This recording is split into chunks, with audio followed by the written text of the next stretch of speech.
السلام علیکم ورحمۃ اللہ وبرکاتہ۔ امید ہے کہ آپ تمام ہی حضرات خیریت سے ہوں گے۔ ڈیلی سوال و جواب کے ایک نئے ایپیسوڈ کے ساتھ میں مفتی خالد قاسمی اپنے تمام بھائیوں بہنوں اور دوستوں احباب کی خدمت میں حاضر ہوں، اور ڈیلی سوال و جواب کے آج کے ایپیسوڈ میں آپ کا استقبال کرتا ہوں۔ آج کا جو سوال ہے یہ ہم نے لیا ہے محمد طاہر پھپھونڈا سے۔ یہ کہہ رہے ہیں السلام علیکم مفتی صاحب جی۔ وعلیکم السلام۔ یہ کہہ رہے ہیں جی میرا سوال یہ ہے کہ کن کن افراد سے شادی ہو سکتی ہے اور کن سے نہیں،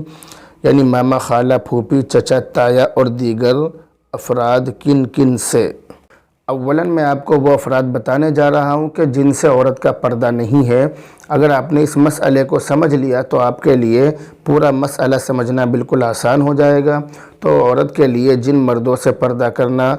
ضروری نہیں ہے، شریعت نے جن مردوں سے پردہ کرنا، جن لوگوں سے پردہ کرنا اس کے لیے لازم قرار نہیں دیا ہے، وہ یہ ہیں: باپ، بھائی، چچا، ماموں، شوہر، سسر، بیٹا، پوتا، نواسا، اسی طرح شوہر کا بیٹا، داماد، بھتیجا، بھانجا، اور عورتیں اور کافر باندی۔ اسی طرح ایسے افراد، ایسے بچے کہ جن کو عورتوں کے بارے میں کوئی علم نہیں ہے، جیسے چھوٹے بچے جن کو ابھی یہ سمجھ نہیں ہے کہ عورت کیا ہوتی ہے، یا مرد اور عورت کے بارے میں ان کو فرق معلوم نہیں ہے، یا عورتوں کی جو چھپانے کی چیزیں ہوتی ہیں، یا عورتوں کے جو مسائل ہوتے ہیں، مرد اور عورت کا جو اختلاط ہوتا ہے، یا مرد اور عورت کے بیچ کی جو باتیں ہوتی ہیں، ان چیزوں کے بارے میں وہ بچے بے خبر ہیں۔ جیسے قرآن کریم کے اندر لکھا کہ لم یظہروا علی عورات النساء، کہ عورتوں کی چیزوں کے بارے میں وہ بچے، وہ لوگ بے خبر ہیں۔ تو جو چھوٹے بچے اس طرح کے ہوں کہ جو عورتوں کے بارے میں اور عورتوں کی اس طرح کی چیزوں کے بارے میں نہ جانتے ہوں، ان سے بھی پردہ نہیں ہے۔ اس کے علاوہ تمام اجنبیوں سے عورت کا پردہ ہے، ان میں رشتہ دار اور غیر رشتہ دار دونوں ہی شامل ہیں۔ نامحرم رشتہ دار یعنی وہ رشتہ دار کہ جن سے پردہ فرض ہے، وہ یہ ہیں: نمبر 1 خالہ زاد بھائی، نمبر 2 ماموں زاد بھائی، نمبر 3 چچا زاد بھائی، اور نمبر 4 پھوپھی زاد بھائی، نمبر 5 دیور، نمبر 6 جیٹھ، نمبر 7 بہنوئی، نمبر 8 نندوئی، نمبر 9 خالو، نمبر 10 پھوپا،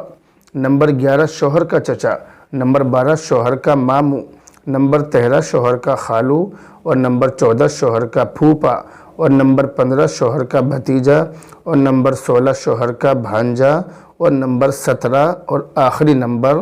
ہر اجنبی مرد۔ ہر اجنبی مرد، کوئی بھی اجنبی مرد ہو، اس سے بھی عورت کا پردہ ہے۔ یاد رکھیے کہ عورت شرعی پردے کا لحاظ رکھتے ہوئے اپنے کسی محرم کے ساتھ، یعنی محرم اس کو کہتے ہیں کہ جس سے نکاح کرنا حرام ہو، تو اپنے کسی محرم کے ساتھ اپنے رشتہ داروں کے علاوہ، اپنے قریبی رشتہ دار، اپنے ان رشتہ داروں کے علاوہ کہ جن سے نکاح نہیں ہو سکتا ہے، ان کے علاوہ دوسرے رشتہ داروں یا قریبی آس پاس کے جو رہنے والے پڑوسی ہیں، ان کے یہاں ان کی خوشی اور غمی میں، تعزیت وغیرہ میں مزاج پرسی کے لیے جا سکتی ہے، لیکن شرط یہ ہے کہ وہاں مرد اور عورت کا اختلاط اور میل ملاپ نہ ہو، اور کسی شرعاً ممنوع چیز کا ارتکاب بھی نہ ہو، یعنی کوئی ایسی چیز ناچ گانا وغیرہ وہاں پر نہ ہو کہ جو عورتوں کے لیے، انسانوں کے لیے، مسلمان کے لیے منع ہے، ناجائز اور حرام ہے، اس طرح کی کوئی چیز وہاں پر نہ ہو۔ اسی طرح والدین یا محرم رشتہ داروں سے ملاقات یا ان کی مزاج پرسی کے علاوہ کسی بھی رشتہ دار یا پڑوسی کے یہاں جانے کے لیے شوہر سے اجازت لینا ضروری ہے۔ شوہر کی اجازت کے بغیر جانا درست نہیں ہے، بہتر نہیں ہے۔ اور والدین اور محارم رشتہ دار یعنی وہ رشتہ دار کہ جن سے نکاح جائز نہیں ہے، ان سے ملاقات میں یہ تفصیل ہے کہ ہفتے میں ایک بار عورت کا اپنے والدین سے ملاقات اس کا شرعی حق ہے۔ عورت کا شرعی حق ہے جو اللہ کے نبی علیہ السلام نے اور شریعت نے عورت کو یہ حق دیا ہے۔ والدین اگر خود ملاقات کے لیے آ سکتے ہیں تو وہ خود ملاقات کے لیے آئیں، اور اگر کسی مجبوری کی وجہ سے ان کا آنا ممکن نہ ہو تو الگ بات ہے۔ عورت کے لیے مجبوری کی حالت میں ضرورتاً جتنی ضرورت ہو، جتنی دیر کے لیے اور جس کام کے لیے ضرورت ہو، تو مجبوری کی حالت میں گھر سے باہر نکلنا جائز ہے۔ اس لیے اگر واقعی مجبوری ہے تو ہوتا ہے کہ عورتیں ٹہلنے کے لیے یا بازاروں میں سیر و تفریح کے لیے جاتی ہیں،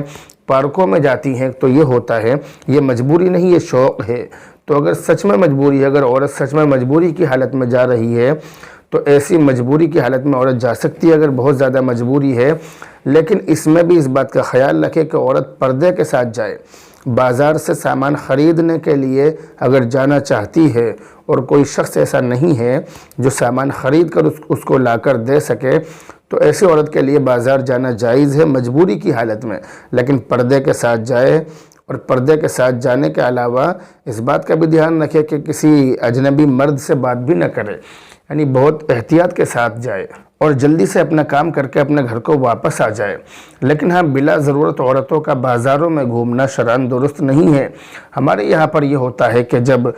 بازار لگتا ہے یا جب عورتیں سامان خریدنے کے لیے جاتی ہیں تو ایک ایک عورت کے ساتھ میں کئی عورتیں ٹولیوں کی شکل میں اور ریوڑ کی شکل میں جاتی ہیں، بہت ساری عورتیں جاتی ہیں اور بازاروں میں گھومتی ہیں، بازاروں میں ٹہلتی ہیں۔ ان کا مقصد سیر و تفریح کرنا ہوتا ہے اور وہ بازاروں کی زینت بنتی ہیں، جبکہ عورتیں بازاروں کی نہیں بلکہ گھر کی زینت ہے۔ اس لیے عورت کو بازار میں جانا یہ صحیح نہیں ہے۔ مجبوری کی حالت میں جا سکتی ہے، جتنی دیر کے لیے ضرورت ہو اتنی دیر کے لیے جا سکتی ہے، لیکن خواہ مخواہ بازاروں میں گھومنا یہ اچھی بات نہیں ہے۔ امید ہے کہ تمام باتیں آپ اچھی طرح سمجھ گئی ہوں گی۔ بہرحال اب آپ سے رخصت ہوتے ہیں، دعاؤں میں یاد رکھیں۔ السلام علیکم ورحمۃ اللہ وبرکاتہ۔